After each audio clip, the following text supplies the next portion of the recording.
A lowdown of all the festive season winners with the Cheltenham Festival and Spring Festivals firmly in mind. We'll start off with the Tingle Creek meeting, Constitution Hill for Nicky Henderson. He was hugely impressive. For me, on speed figures, he sets the standard for the Supreme Novices hurdle, for which he is 4-1.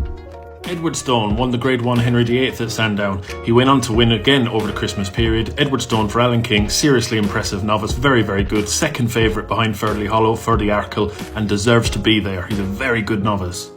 Grenadine won the Tingle Creek for Paul Nichols, had his day in the sun, firmly deserved Grade 1 win, but he was put in his place by Shishkin later on in December. He's got each way claims in the champion chase, but with Energamine and Shishkin in the race, the best he can hope for is a place.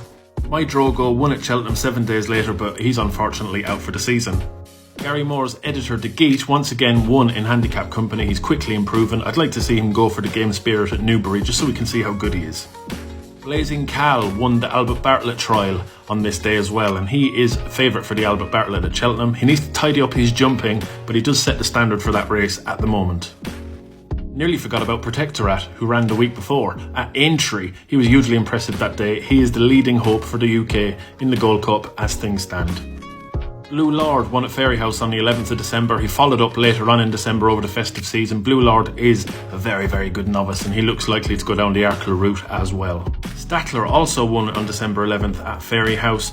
He's a very, very good horse. People think that he's a stayer, but I thought he showed a little bit of speed there. Remains to be seen what his festival target is, but again, a very exciting horse. 18th of December, Lawn Press won at Ascot for Venetia Williams, followed up in Cheltenham on New Year's Day. He's looking likely to be a decent prospect for the Ryanair chase.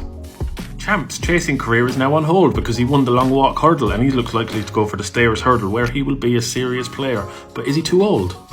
Brave Man's Game and a High Senior finished first and second in the Cotto Star Novices Chase at Kempton on Boxing Day. Two top 3-mile novice chasers. I think the track just suits Brave Man's Game a little bit better. I still think a High Senior is potentially top class.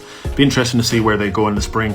Probably Brave Man's Game might just skip Cheltenham and go to Aintree. I think it's probably the better option. A High Senior likely to go to Cheltenham. Needs to brush up his jumping, but he's a very, very good novice. Good to see Epitante win the Christmas hurdle, but she needs to raise her game even more if she's going to be any threat to Honeysuckle in March.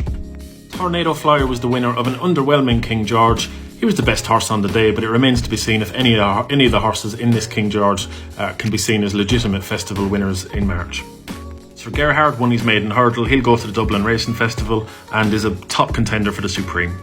Phil Dore won at Leopardstown. He's favourite for the Triumph, deserved to be so. It's a really weak division so far.